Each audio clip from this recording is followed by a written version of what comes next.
حضرت آسیہ سلام اللہ علیہا فرعون کی زوجہ تھی. وہی باہر نکل کر سوسائٹی میں دیکھیں، جب تک سوسائٹی میں اتنا بڑا مقام تھا تو رنگ اور تھا. جب تک وہ فرعون کی بیوی تھی ملکہ کہلاتی. ایک امروں کا اشارہ کرتی تھی تو 20 قریب آئے خادمائیں ان کے سامنے کھڑی ہوتی، درجنوں نوکرانیاں کے آگے اپنی گردن چگاتی تھی. جب تک جناب آسیہ ملکہ تھی ان کا ناک ٹھنگ اور تھا، لیکن جب تک ان کا ذکر قرآن میں نہیں تھا تب تک ان کے تذکرے آسمانوں میں نہیں تھے. جب تک ان کا انتظار ہوئے نہیں کر رہی تھی. لیکن وہی جناب آسیہ جب کلمہ پڑھ گئی، حضرت موسیٰ پہ ایمان لے، فرعون نے چھین لیا ان سے وہ عہدہ. لیکن جب کلمہ پڑھا تو فرعون نے ان کی گھر والوں کو بلا کے کیسے سمجھاؤ، اتنا بڑا عہدہ چھوڑ کے یہ کیا کرتے جا رہے. گھر والوں نے آگے سمجھایا تو وہ کہنے لگی مجھے تو سمجھ ہی آ جائے، وہ جو مقام کو یہ مقام کہہ رہا ہے وہ مقام نہیں، وہ تو دھوکہ ہے. جس کو یہ مرتبہ کہہ رہا ہے وہ تو ایک دھوکہ ہے، فریب ہے کہ مجھے ملکہ بنا دیا گیا، میں قیمتی چیز تھی چھپانے کی اور مجھے ملکہ بنا کے اس نے دنیا کو بدلا دیا، دھوکہ ہے. گھر والوں نے سمجھایا پر جناب آسیہ نہیں مانی. پھر فرعون نے کہا تو نے ساری زندگی آسانیوں میں گزاری ہے، میں تیری آسانیاں چھین لوں گا.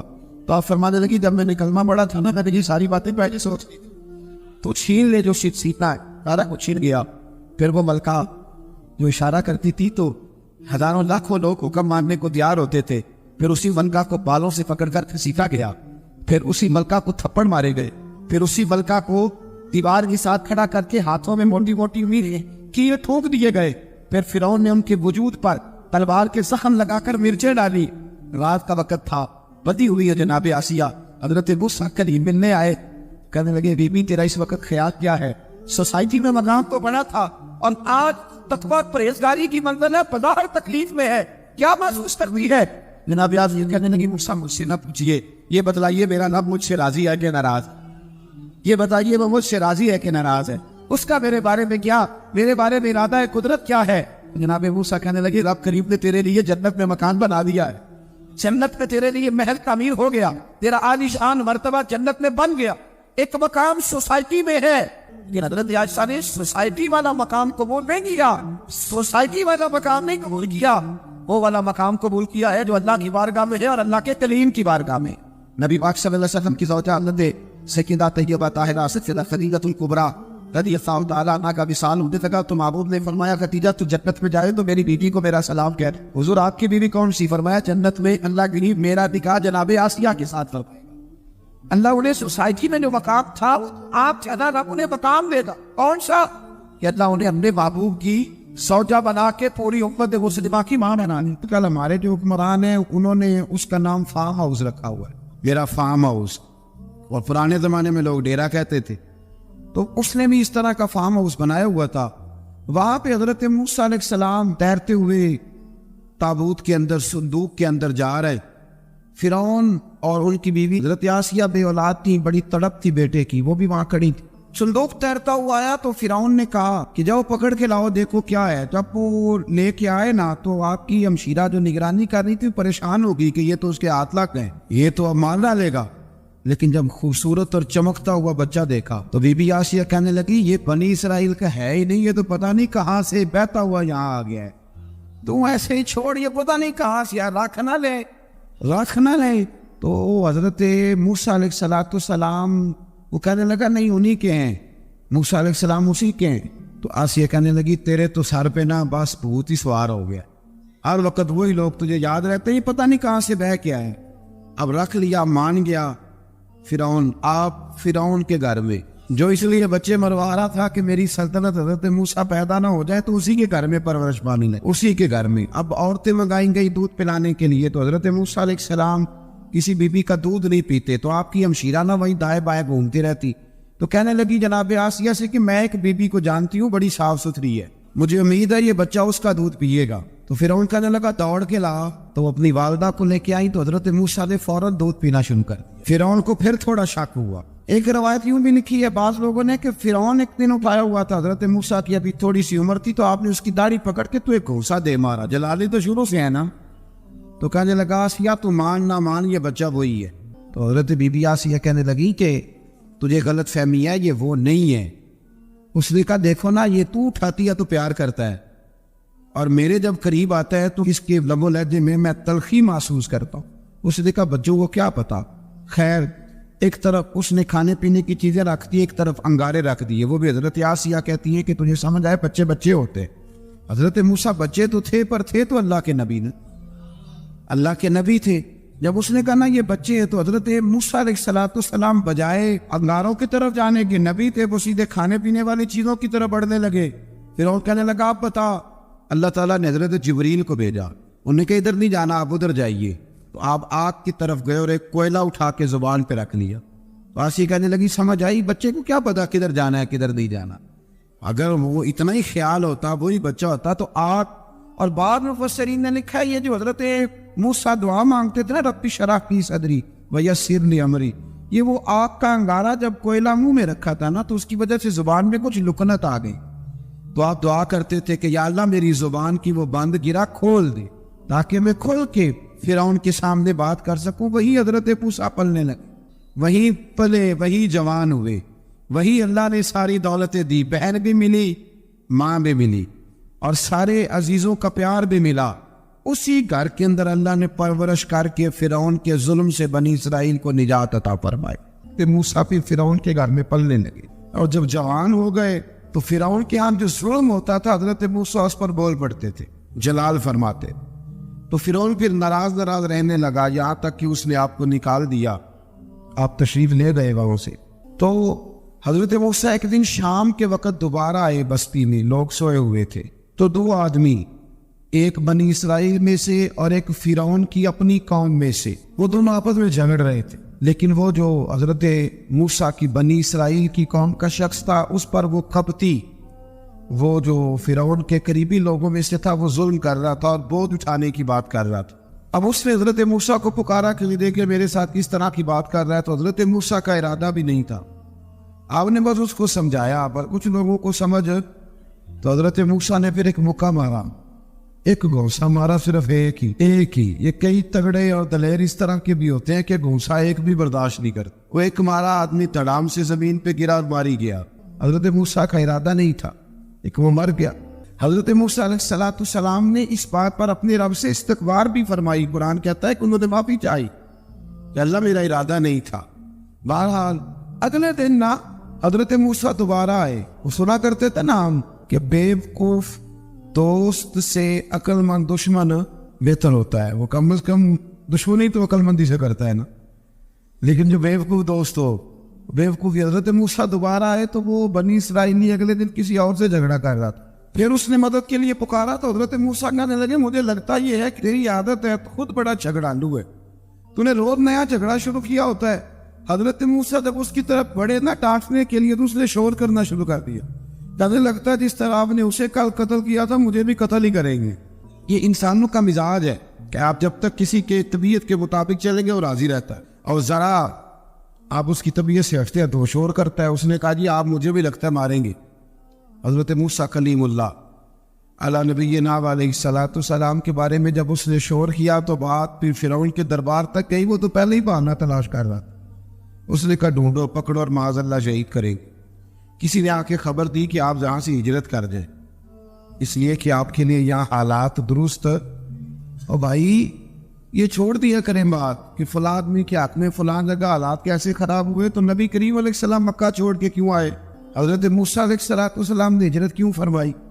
یہ ایک ایسی عجیب بحث ہے جس کو لوگ بلا وجہ چھوڑ دیتے، بلا وجہ چھیڑ دیتے ہیں. اور بالخصوص یہ خاتون نے ایک دفعہ مجھے پیغام دیا تو میں بڑی اس کی بات سن کے مجھے عجیب لگا. وہ کہنے لگی کہ دوسری جگہ میری شادی ہوئی ہے، مجھے طلاق ہو گئی تھی. تو مجھے ایک تانا روز سننے کو ملتا ہے تو اتنی اچھی ہوتی تو وہاں نہ رہ لیتی. بھئی یہ کوئی تانے والی بات ہے؟ کوئی ضروری ہے کہ بیوی غلط ہوتی ہے تو طلاق ہوتی ہے؟ اللہ کے محبوب علیہ السلام کے 2 صاحبزادیوں کو ابو لہب کے 2 بیٹوں نے طلاق بھیج دی تھی. کس کی غلطی تھی؟ تو آپ کیا کہہ سکتے ہیں یہاں کیوں طلاق؟ تو اتنی جلدی بات تھوڑی کر دیں گے آپ، تھوڑی احتیاط فرمائیں بولنے. تو حضرت موسیٰ علیہ السلام وہاں سے نکلے اور آپ مدین کی طرف چلے گئے. مدین وہ علاقہ تھا جہاں فرعون کی حکومت کوئی نہیں تھی. حضرت موسیٰ جیسے ہی وہاں پہنچے تو ان کے اندر ایک جذبہ تھا، وہ ظلم ہوتا نہیں دیکھ سکتے. جب وہاں پہنچے تو انہوں نے دیکھا لوگ اپنے اپنے جانوروں کو گھاٹ پہ پانی پلا رہے ہیں اور 2 خواتین ہیں وہ بالکل پیچھے کھڑی ہیں. تو حضرت موسیٰ کلیم آگے بڑھ کے کہنے لگے تم کیوں نہیں پانی پلاتی؟ تو وہ کہنے لگی ہمارا بھائی کوئی نہیں، باپ ہمارا بوڑھا ہے. اللہ اکبر. مجبوری یہ ہے، ہم ہیں بھی پردہ دار گھرانے کی، مجبوری ہماری یہ ہے کہ جب تک یہ سارے لوگ پانی پلا نہیں لیں گے اتنی دیر تک ہماری باری نہیں آئے گی۔ تو حضرت موسیٰ کلیم اللہ علیہ السلام فرمانے لگے اچھا یہ بات ہے تو جانور مجھے دو۔ وہ ہو یہ رہا تھا کہ چونکہ مرد پانی پلا رہے تھے اور جتنے بھی مرد آتے جاتے تھے وہ گھستے جاتے تھے اور عورتیں بیچاری کھڑی تھی۔ حضرت موسیٰ جھٹ سے آگے بڑھے، پیچھے ہٹو۔ ان دو خواتین پاک باز عورتوں کے جانوروں کو پانی پلایا اور پھر آپ دوبارہ وہیں بیٹھ گئے۔ وہ بیبیاں جلدی جلدی گھر گئی، جا کے اپنے والد سے کہنے لگی ابا جی کمال ہو گیا، اس بستی میں ایک ایسا آدمی ملا ہے جو عورتوں کی طرف دیکھتا ہے تو نیکی کرنے کے لیے آگے بڑھتا ہے، جو مجبور اور بے کس کے لیے اچھے جذبات رکھتا ہے۔ فرمایا جلدی لاؤ۔ کچھ مفسرین اور طرف بھی گئے، لیکن جمہور نے لکھا ہے کہ وہ حضرت شعیب علیہ السلام، حضرت شعیب نے گھر بلایا، اپنی ایک بیٹی کو بھیجا، فرمایا بیٹے بلا کے لاؤ۔ وہ جب گھر آئے تو آپ فرمانے لگے آپ میرے ساتھ اجرت طے کر لیں، 8 سال یا 10 سال آپ میری بکریوں کو چرائیں، میرے گھر میں رہیں۔ اور پھر فوراً ہی فرمانے لگے اگر آپ ہمارے گھر میں رہیں گے، دیکھ بھال کریں گے تو میں اپنی ایک بیٹی کا نکاح بھی آپ کے ساتھ کر دوں۔ تو 8 سے 10 سال حضرت موسیٰ نے وہاں قیام فرمایا، اور پھر جب آپ کا نکاح ہو گیا تو آپ اپنی بیوی کو لے کے مصر کی جانب جا رہے تھے، تو رستے میں نا ٹھنڈ زیادہ ہو گئی، تو اپنی زوجہ سے کہنے لگے وہاں آگ جل رہی ہے، میں تیرے لیے آگ لے کے آتا ہوں تاکہ تو تاپ سکے، گرمی حاصل کر سکے۔ وہاں گئے تو درخت سے آواز آئی موسیٰ میں تیرا رب ہوں، درخت سے آواز آئی موسیٰ میں تیرا رب ہوں، اور حضرت موسیٰ کلیم اللہ کو وہی آنی شروع، وہیں اللہ تعالیٰ نے انہیں وہ عصا عطا فرمایا جو پھر بعد میں اژدہا بنتا۔ رب کریم نے وہی حضرت موسیٰ کلیم کو وہی ید بیضا عطا فرمایا، اپنا ہاتھ گریبان میں ڈال کے نکالتے تھے تو چاند اور سورج کی طرح روشنی دیا کرتا۔ ید بیضا لیے بیٹھے ہیں اپنی آس۔ میں کبھی کبھی کہا کرتا ہوں کہ مولا کے دینے کے انداز بڑے انوکھے، بھائی یوسف کو کنویں میں پھینکتے تو اللہ مصر کا حکمران بنا دیتا۔ تو پھر حضرت موسیٰ وہاں سے واپس آئے اور آ کر کے آپ نے دوبارہ وہ سارا نظام زندگی شروع فرمایا۔ موسیٰ علیہ السلام نے ان کو دعوت حق دی اور کہا کہ میں تمہارے پاس واضح نشانیاں لایا ہوں، بنی اسرائیل کو میرے ساتھ بھیج دو۔ فرعون نے معجزات پیش کرنے کے لیے کہا تو حضرت موسیٰ علیہ السلام نے اپنا عصا زمین پہ ڈالا، اپنا عصا، اپنی چھڑی، اپنا ڈنڈا زمین پہ ڈالا تو وہ ایک واضح اژدہا بن گیا۔ پھر حضرت سیدنا موسیٰ علیہ السلام نے اپنا ہاتھ گریبان سے نکالا تو وہ دیکھنے والوں کے لیے روشن ہو گیا، ہاتھ کے اندر نور پیدا ہو گیا۔ ید بیضا لیے بیٹھے ہیں اپنی آستینوں میں۔ فرعون کے سرداروں نے حق کو قبول کرنے کی بجائے اسے جادو قرار دے دیا اور کہا کہ یہ تمہیں اپنے ملک سے نکالنا چاہتا ہے۔ انہوں نے کہا اس معاملے کو ذرا ڈھیل دو اور جادوگروں کو جمع کرو۔ جادوگر آئے، انہوں نے فرعون سے کہا کہ ہم حضرت موسیٰ کے مقابلے میں جادو تو دکھائیں گے معاذ اللہ، لیکن اگر ہم غالب آ گئے تو پھر ہمارا انعام کیا ہوگا؟ سودا پہلے طے کرنا ہے، کیا انعام ملے گا؟ اس نے کہا کہ اگر تم غالب آ گئے تو میں تمہیں اپنا قریبی بنا لوں گا۔ بادشاہوں کا قریبی ہونا بھی تو بڑی بات ہے نا، لوگ بڑے پاپڑ بیلتے ہیں قریبی ہونے کے لیے، اور یہ جو قریبی ہوتے ہیں نا، بالخصوص جو بادشاہوں کے قریبی ہوتے ہیں، بادشاہوں کی تباہی کا سبب بھی یہی لوگ ہی بنتے ہیں۔ یہ ان کو روز خبر دیتے ہیں کہ سب اچھا ہے، اور دنیا کے زیادہ تر حکمران انہی لوگوں کی وجہ سے تباہ ہوتے ہیں کیونکہ ان کا خود عوام سے رابطہ نہیں رہتا۔ اگر وہ خود عوام کے ساتھ ڈائریکٹ رابطہ کریں تو شاید انہیں اچھی اور صاف ستھری چیزیں سمجھنے کو مل جائیں۔ خیر، جادوگروں نے جب کہا ہمیں کیا دو گے تو اس نے کہا تمہیں قریبی بنا لوں گا۔ جادوگروں نے موسیٰ علیہ السلام سے کہا کہ آپ پہل کریں گے یا ہم پہل کریں؟ تو موسیٰ علیہ السلام نے کہا تم پہل کرو۔ جب جادوگروں نے اپنی رسیاں زمین پہ ڈالی تو لوگوں کی نگاہوں کو سحر زدہ کر دیا، جادو کر دیا اور انہیں ڈروا دیا۔ انہوں نے کہا یہ تو بڑا جادو لے آئے۔ اللہ تعالیٰ نے حضرت موسیٰ علیہ السلام کو حکم دیا کہ آپ بھی اپنا عصا زمین پہ ڈالیں۔ ان کی رسیاں سانپ بن گئی تھی نا، دراصل وہ سانپ بنی نہیں تھی، لوگوں کی آنکھوں پر جادو ہو گیا تھا، انہیں سانپ نظر آ رہا تھا۔ فرمایا آپ بھی اپنا عصا زمین پہ ڈالیں۔ وہ عصا سانپ بنا اور جادوگروں کی ساری چیزوں کو نگل ہی گیا۔ ان کی بہت ساری رسیاں سانپ بنی تھی، ان کا ایک ہی عصا سانپ بنا اور سب کو نگل گیا۔ اس طرح کے معجزے کی حقانیت اور جادوگروں کا بطلان ثابت ہوا اور فرعونی رسوا ہو گئے۔ جادوگر سجدے میں گر گئے اور اللہ پر ایمان لے آئے۔ فرعون نے انہیں دھمکی دی کہ تم میری اجازت کے بغیر ایمان لے آئے ہو، میں تمہارے ہاتھ اور پاؤں مخالف سمت سے کاٹ دوں گا، یعنی الٹا ہاتھ کاٹ دوں گا، سیدھا پیر کاٹ دوں گا، میری بغیر اجازت ایمان لے آئے ہو، اور تمہیں سولی پہ بھی چڑھوا دوں گا۔ انہوں نے کہا کہ ایمان لانے کی پاداش میں تم ہمیں سزا دینا چاہتے ہو؟ پھر انہوں نے اللہ تعالیٰ سے صبر اور استقامت کی دعا۔ اس کے بعد فرعون نے بنی اسرائیل کے بیٹوں کو قتل کرنے کی اور بیٹیوں کو زندہ چھوڑنے کا حکم دے دیا۔ موسیٰ علیہ السلام نے قوم کو صبر کی تلقین کی اور کہا کہ نیک انجام اہل تقویٰ کے لیے۔ یہاں ایک لطیف بات ہمارے صوفیاء نے بھی لکھی ہے۔ صوفیاء کہتے ہیں کہ فرعون نے کلمہ نہیں پڑھا اور جادوگر کلمہ پڑھ گئے۔ وہ کس طرح کلمہ پڑھ گئے؟ تو کہنے لگے دراصل انہوں نے آتے ہی حضرت موسیٰ کا ادب بڑا کیا۔ جادوگر حضرت موسیٰ کے مقابلے میں آ کے بھی ان سے کہتے ہیں کہ رسیاں آپ پہلے ڈالیں گے کہ ہم ڈالیں، آپ اصحاب پہلے رکھیں گے کہ ہم رکھیں؟ تو اتنا سا ادب کیا تو رب کریم نے فرمایا جو نبی کا ادب کرے وہ بے ایمان نہیں رہ سکتا، جو نبی کا ادب کرے وہ بے ایمان نہیں رہ سکتا، اور جو نبی کی بے ادبی کرے وہ ایماندار نہیں رہ سکتا۔ ختم ہو گئی بات۔ یا ہمارے صوفیاء نے یہ بات لکھی ہے کہ چونکہ انہوں نے آتے ہی کہا تھا کہ آپ پہلے ڈالیں گے کہ ہم پہلے ڈالیں، تو حضرت موسیٰ سے انہوں نے پوچھ لیا، نبی کے پوچھے بغیر پہل نہیں کی، تو اللہ نے انہیں ایمان کی دولت عطا کر تعالیٰ نے فرعونیوں پر قحط سالی کا عذاب نازل کیا۔ فرعونیوں کا طریقہ یہ تھا کہ اچھائی کو اپنا کمال گردانتے تھے، کہتے تھے یہ ہماری طرف سے، اور برائی کو معاذ اللہ بدشگونی کے طور پر موسیٰ علیہ السلام کی طرف منسوب کرتے تھے، کہتے تھے معاذ اللہ آپ کی وجہ سے یہ سارا کچھ ہو رہا ہے۔ ہوتے نا نہیں کہتے جب سے میں وہاں گیا ہوں تب سے، ہمارے بزرگ ایک لطیفہ بھی سنایا کرتے تھے کہ کسی زمیندار نے نماز پڑھنی شروع کی تھی تو اس کے جانور مردے شروع ہو گئے۔ اب لوگ سمجھتے ہیں کہ معاذ اللہ شاید یہ کسی بزرگ کے سبب سے ایسا ہے، حالانکہ یہ تو اللہ کی طرف سے آزمائش ہوتی ہے، اس کی حکمتیں ہوتی۔ اللہ تبارک و تعالیٰ نے ان پر عذاب کیا نازل کیا۔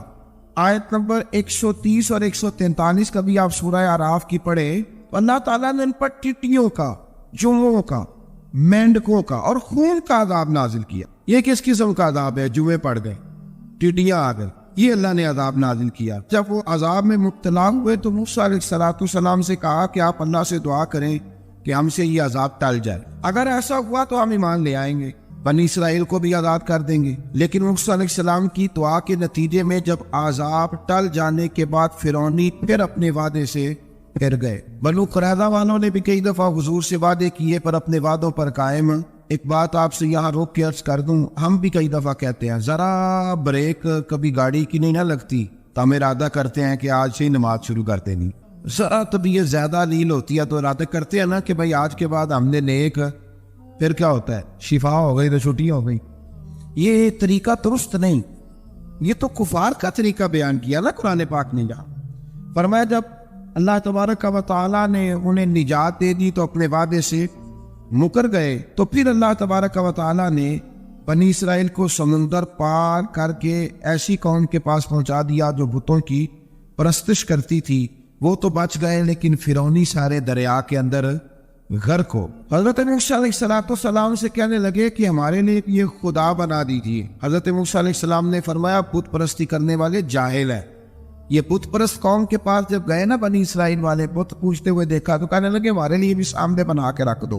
فرمایا یہ تو جاہل ہے، تم انہیں دیکھ کے اثر قبول کر رہے ہو اور اپنی جاہلیت کے باعث یہ ہلاک ہونے والے بھی ہیں۔ پھر اللہ تعالیٰ نے بنی اسرائیل پر اپنی نعمتوں کا ذکر فرمایا، اور موسیٰ علیہ السلام نے اپنی قوم میں ہارون علیہ السلام کو اپنا جانشین فرمایا اور کوہ طور پر تشریف لے گئے۔ اللہ نے فرمایا وہاں آ جائے، میں آپ کو تورات عطا کرتا ہوں۔ 40 دن کا یہ عرصہ تھا۔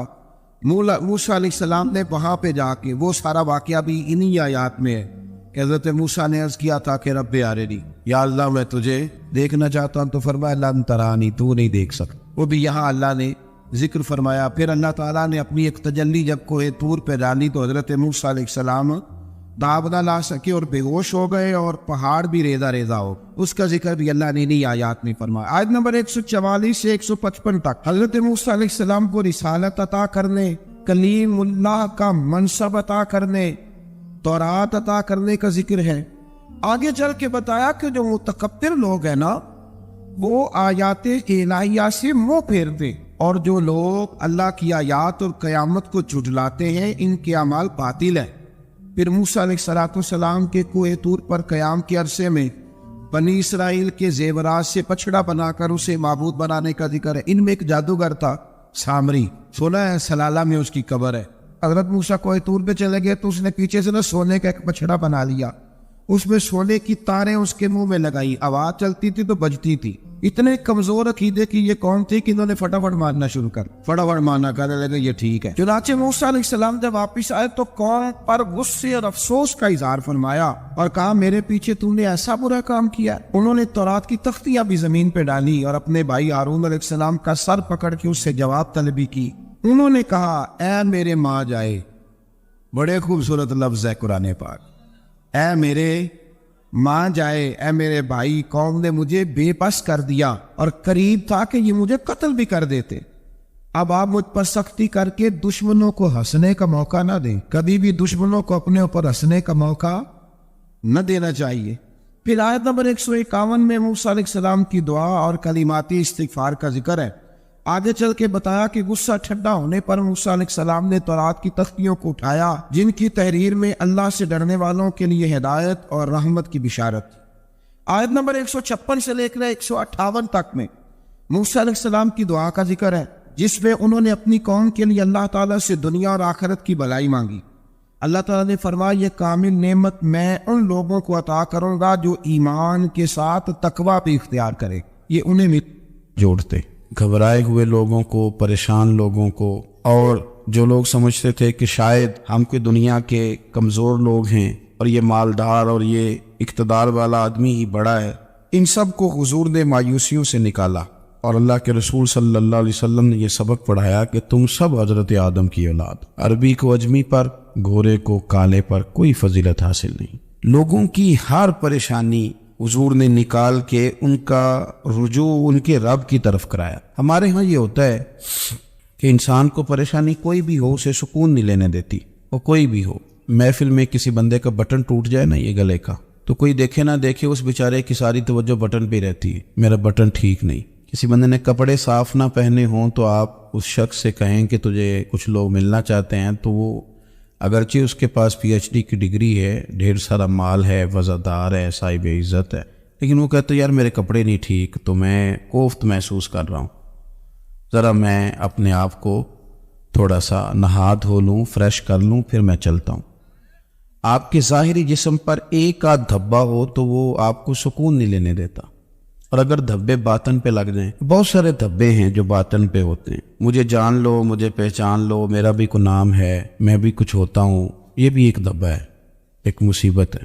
اور میری عزت کرو، مجھے بھی کسی طریقے سے کسی نشست پہ جگہ دو، یہ بھی ایک دھبا ہے۔ یہ ہمارے ہاں ہمارے ملک کے اندر سیاستدانوں سے لے کر مذہبی لوگوں تک الا ماشاءاللہ پروٹوکول کا ایک مزاج آیا ہے کہ بھی بڑی دشواری پیدا کرتا ہے عام لوگوں کے لیے، بڑی آزمائش میں لوگ آ جاتے ہیں۔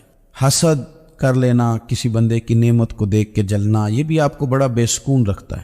تکبر کرنا کہ میں کوئی چیز ہوں اور باقی کو تھوڑے سے مجھ سے چھوٹے ہیں، یہ سارے دھبے، یہ سارے نقصان کی چیزیں۔ اور نبی پاک صلی اللہ علیہ وسلم نے تعریف یہ بیان کی، فرمایا ما حاک فی صدرک، یہ جو تیرے گناہ ہیں یہ تیرے سینے میں کھٹکیں گے، یہ تجھے بے چین رکھیں گے، یہ کانٹے کی طرح چبھیں گے۔ تو جتنے مرضی اچھے کپڑے پہن لے، جتنی مرضی اونچی جگہ بٹھا دیا جائے، اگر تیرے اندر کوئی روگ ہے وہ تجھے سکون سے نہیں جینے دے گا۔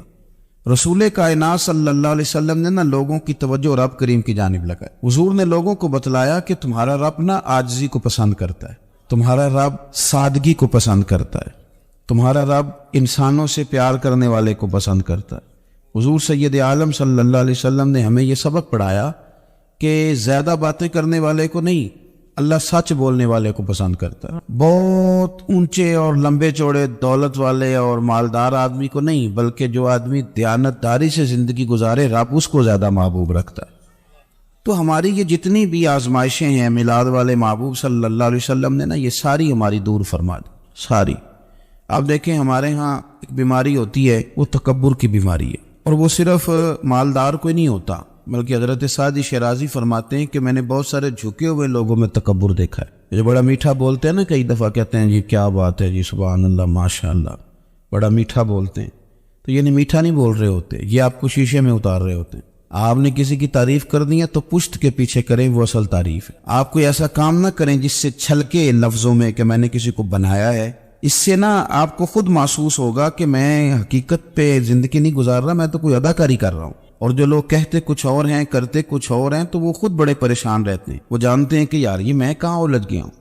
تو بھائی یہ جو بہت زیادہ ہمارے دلوں کے اندر چیز ہے، اور یہ ہر مقام پر بہت سارے لوگوں کو یہ چیز حاصل ہے، میں دیکھتا ہوں کہ درجہ بدرجہ ان چیزوں کا شمار ہے۔ کچھ کا خیال ہے کہ میری ڈگری زیادہ ہے، اور کچھ کا خیال ہے کہ مجھے عقل زیادہ ہے، کچھ کا خیال ہے کہ میری شہرت زیادہ ہے، تو کچھ کا خیال ہے کہ میری دولت زیادہ ہے۔ آہستہ آہستہ وہ الجھاؤ پیدا ہوتا ہے، کسی کا کچھ نہیں جاتا، وہ خود آدمی بے چین رہتا ہے۔ ہاں دیکھیں نا، یہ میری طرح کو بندہ آ جائے نا محفل میں جس کو عادت ہے اسٹیج پہ بیٹھنے کی، اچھے لوگوں کی، بزرگوں کی، سادات کی بات نہیں کرتا، تو اس کو کبھی بیچارے کو پیچھے بیٹھنا پڑ جائے نا تو وہ گردن اونچی کر کر کے نقیب محفل کو دکھا کہ میں آ گیا، کسی طریقے مینوں بھی ساتھ لے کے بے چین رہتا ہے۔ اور اگر اسے سکون حاصل ہو کہ بھئی حضور کی محفل میں بیٹھنا ہے، جہاں جگہ مل گئی وہیں پہ ٹھیک ہو، اور وہ سکون کے ساتھ، دیکھو اس محفل کا مہمان خصوصی میں نہیں، حضرت بزرگ تو سرپرستی کاری رہے ہیں، میں نہیں، اس محفل کا تو مہمان خصوصی وہ بندہ ہے جس نے محفل سے پہلے یہاں جھاڑو دیا ہے، جس نے یہاں دریاں بچھائی ہیں، جس بیچارے کی فوٹو بھی کوئی نہیں آئی، وہ مہمان خصوصی۔ اور اس محفل کا تو وہ مہمان خصوصی ہے جو چپ کر کے کئی کونے میں بیٹھا ہے، اس کو کوئی دلچسپی نہیں کہ کوئی مجھے بھی جانے گا، کوئی مجھے بھی پہچانے، اسے تو اتنا پتہ ہے کہ میں اپنے پیارے حبیب کی تعریف سننے کے لیے آیا ہوں۔ آپ اپنے اس طرح آپ کا ذوق دوبالا رہے، اگر آپ عاجزی کے ساتھ، انکساری کے ساتھ، رب رسول کی رضا کے لیے کسی جگہ بھی آپ اپنے آپ کو سیٹ کر لیں گے تو ماحول آپ کا ٹھیک رہے، ورنہ آپ الجھاؤ کا شکار ہیں، ورنہ آپ پریشان ہیں، ورنہ آپ تکلیف میں، ورنہ آپ آزمائش میں۔ بخاری شریف میں حدیث ہے، قاضی ایاز مالکی رحمۃ اللہ علیہ نے بڑی تفصیل سے لکھی ہے، راوی حضرت انس بن مالک ہیں۔ ایک بندہ بڑی دور سے آیا نبی پاک صلی اللہ علیہ وسلم کی زیارت کے لیے، بڑی دور سے۔ عرب کے جو سردار ہوتے تھے ان کے بڑے ناز نخرے ہوتے تھے، وہ خیر آج بھی ہیں، پروٹوکول کا ماحول آج بھی، یعنی وزیر صاحب کے آگے دو چار گاڑیاں نہ ہوں تو ان کو مزہ ہی نہیں آتا، پولیس والے آگے پیچھے بھاگیں تو حالانکہ ان کو نہیں پتا کہ جو پولیس والے آگے پیچھے بھاگ رہے ہیں نا، یہ حکومت بدلی تو گرفتار کرنے بھی انہوں نے آنا ہے، لیکن وہ بڑا مزہ آتا ہے جب لوگ گاڑی کے پیچھے بھاگتے ہیں۔ کیا بات ہے جناب، بڑی بات۔ اور ہماری طبیعتوں میں پتہ نہیں کون سی، یہ پیسے پھینکنے والے دوست مجھ سے ناراض نہ ہو جائیں، لیکن میں اکثر سوچتا ہوں کہ یار یہ کس طرح کا کام ہے کہ پہلا کھلارنے پھر آپ اکٹھے کرنے، تو آپ کٹھے دے دیں جس کو دینے ہیں، ختم ہو جائے بات۔ یعنی وہ محفل میں نا گپ شپ ہو رہی ہوتی ہے، اکٹھے کرنا لے، پان دین والے کس چکر میں پڑ گئے۔ حضور غوث اعظم رضی اللہ تعالیٰ عنہ کی محفل میں شیخ یحییٰ نجار جایا کرتے تھے تو وہ کہتے تھے کہ ہم وہاں گنتے تھے آج کتنے بندوں نے توبہ کی، تو ہم سے گنے نہیں جاتے تھے اتنے لوگ توبہ کرتے تھے۔ بزرگوں کی محفلوں میں توبہ کرنے والے گنے جاتے تھے، ہماری محفلوں میں پیسے گنے جاتے اور وہ پرچیاں دی جاتی ہیں۔ ایسا نہ کریں، اس سے گھٹن پیدا ہوتی، اور پھر جو نوٹوں والے ہوتے ہیں وہ فرنٹ سیٹوں پہ آ جاتے ہیں۔ بہت سارے غریب سوچتے ہیں کہ میرے پاس بھی اگر کرارے نوٹ ہوتے تو میں بھی آگے ہوتا، تو کم از کم یہ جو میلاد کی محفل ہیں ان میں تو سب کو ایک جیسا رہنے دے، یہاں تو امیر غریب کا فرق نہ ہو، اس کو تو مہربانی کریں۔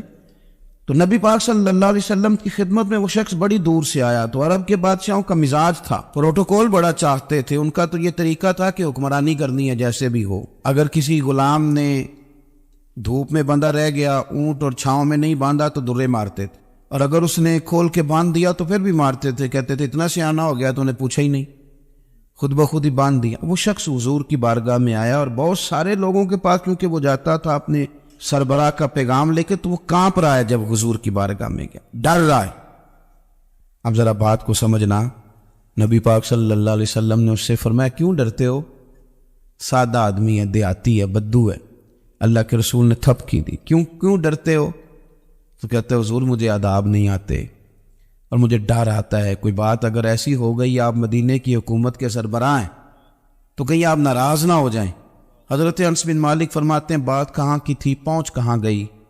جب اس نے یہ کہا نا کہ آپ تو حکومت کے سربراہ ہیں، کہیں کوئی غلطی نہ مجھ سے ہو جائے، تو نبی پاک کی آنکھوں میں آنسو آ گئے، حضور رونے لگے، اور نبی پاک صلی اللہ علیہ وسلم فرمانے لگے نہ بھائی تو کسی حکومت کے سربراہ کے پاس نہیں آیا، نہ تو اس بیٹے کے پاس آیا ہے جس کی ماں گوشت کے خشک ٹکڑے کھا کے بھی گزارا کر لے۔ میں تو ایک غریب ماں کا بیٹا ہوں. یار بھائی اگر آپ کا یہ ذوق بن جائے، دیکھو نا آج تو لوگ بھول جاتے ہیں نا، کپڑے بدل لیتے ہیں تو وہ سمجھتے ہیں کہ شاید سارا کچھ ہی بدل گیا. یعنی گاؤں سے آ کر پڑھنے والے بھول ہی گئے ہیں کہ کس کی ماں نے کتنا زیور بیچا. لوگ بھول جاتے ہیں چیزوں. اپنے ماضی کو یاد رکھیں. آپ لوگوں کے ساتھ پیار کریں، آپ لوگوں کو موقع دیں، آپ تھوڑی سی اور کوشش کریں اس شخص تک جانے کی جو آپ کو مایوس نظر آ رہا ہے، پریشان نظر آ رہا ہے.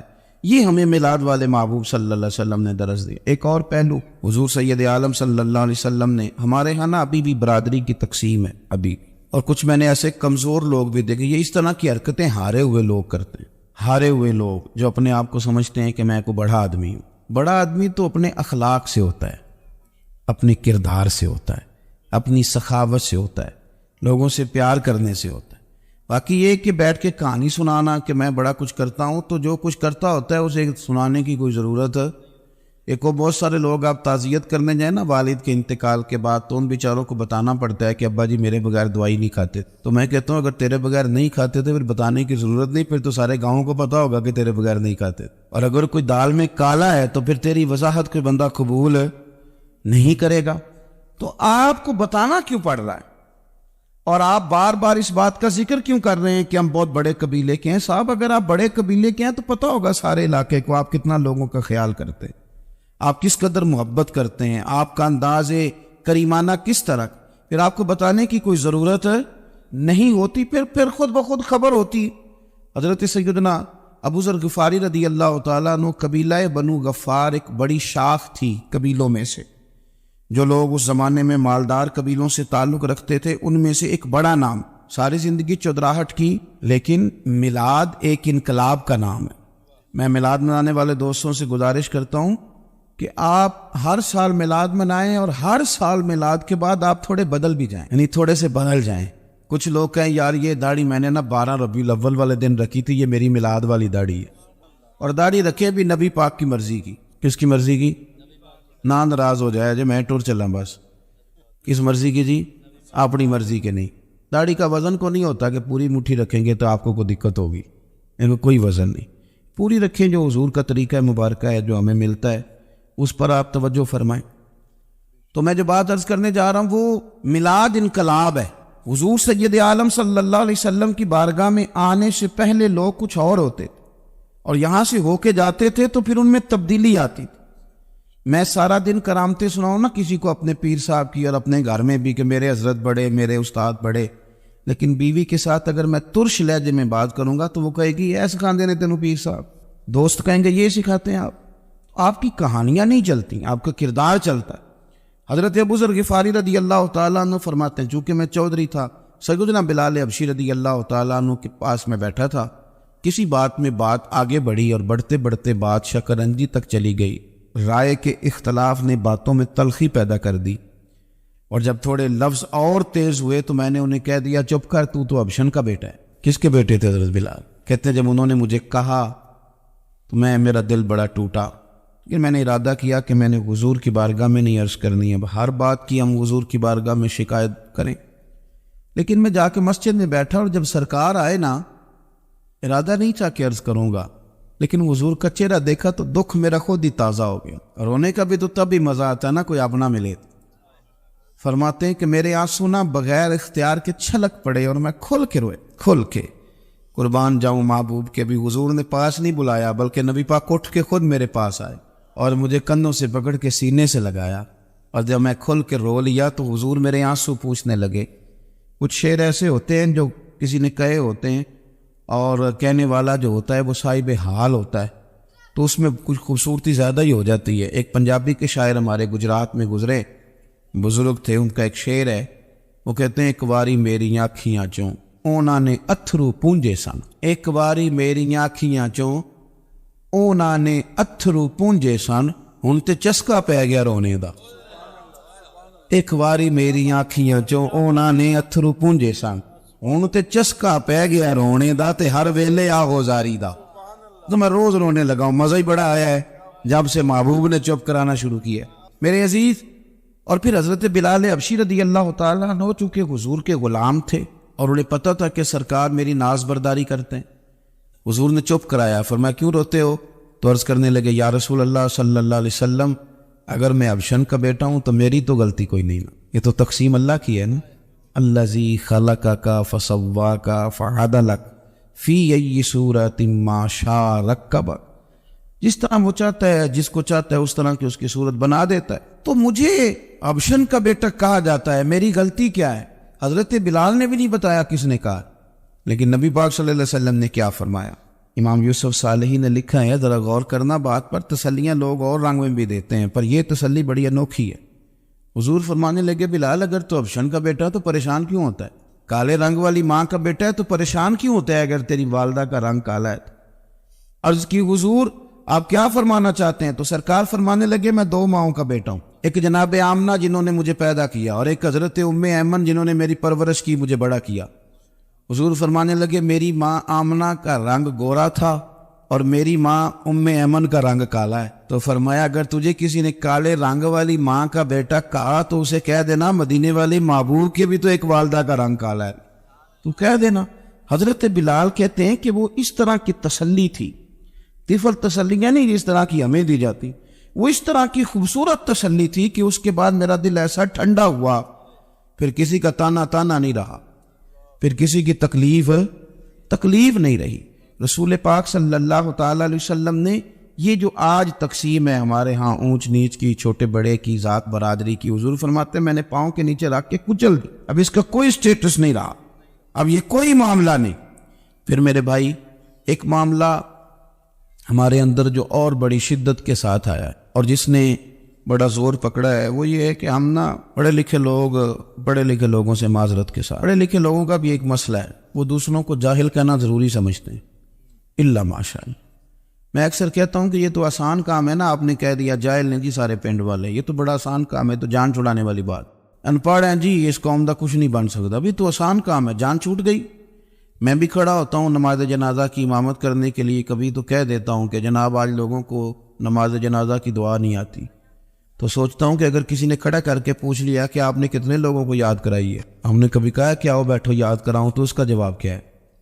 تنقید کرنا آسان کام ہے اور تعمیر کرنا یہ مشکل مرحلہ ہے. عزیز دوست, ہمارے ہاں نا ان پڑھ بندے کے ساتھ اور اس بندے کے ساتھ جس کی سوچیں محدود ہیں ہمارا رویہ اتنا تلخ ہوتا ہے. بھئی مزہ تو تب آتا ہے نا جب آپ کو, کچھ لوگ کہتے ہیں میں اچھے کے ساتھ اچھا ہوں, تو اچھے کے ساتھ تو ساری دنیا اچھی ہوتی ہے, آپ نے اس میں کیا کمال کیا؟ حضور سید عالم صلی اللہ علیہ وسلم نے تو فرمایا اس کے ساتھ جوڑو جو تمہارے ساتھ توڑ رہا ہے, جو سخت رویہ اختیار کرے, سخت. بخاری مسلم میں حدیث ہے, حضرت عمر فاروق رضی اللہ تعالیٰ عنہ, حضرت انس بن مالک فرماتے ہیں کہ حضور سید عالم صلی اللہ علیہ وسلم گزر رہے تھے اور سرخ رنگ کی نجرانی دھاری دار چادر سرکار نے اوڑھ رکھی تھی.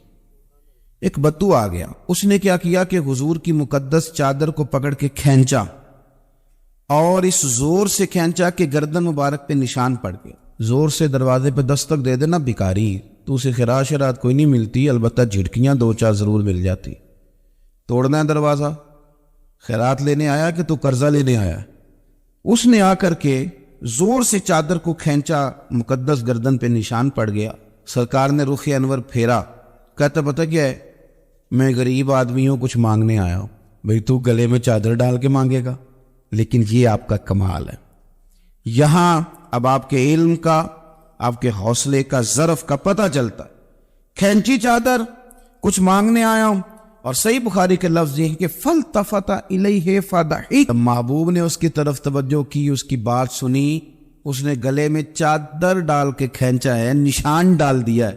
لیکن جب حضور نے توجہ کی تو فَضَحِكَ, نبی پاک نے مسکرانا شروع کر دیا. حضور مسکرائے, یعنی چادر ڈال کر کھینچنے والے. اور یہ چیز آپ کو بڑا کر دے گی. آپ یقین کریں, آپ کو کسی نے برا کہا تو آپ نے ڈبل برا کہا تو آپ تانگ ہوں گے. ہنڈیا جب جلتی ہے تو اس کے کندھے, ابلتی ہے تو اس کے کندھے جل جاتے ہیں. آپ کسی کو اینٹ کا جواب پتھر سے دے کے پریشان ہوں گے, لیکن اگر آپ نے کہہ دیا نا چل یار موج کر, غور کر لے دو گل, اور آپ ہنسیں, یہ بڑی پاکیزہ سزا ہے دشمن کے لیے, بڑی صاف ستھری. جتن تے ہر کوئی کھیڈے, ہارن کھیڈ فقیرہ, جتن تے سارے لوگ کر دینا کام جتنے والا, میں نے جیتنا ہے. تو درویش کہتے ہیں جتن جتن تے ہر کوئی کھیڈے تو ہارن کھیڈ فقیرا، اوے جتن دا مل کوڈی پیندا ہی، ہارن دا مل ہیرا، ہارن دا مل ہیرا۔ کبھی کبھی ارادہ کریں چل کوئی بات کر لے یار، پھر کیا ہے۔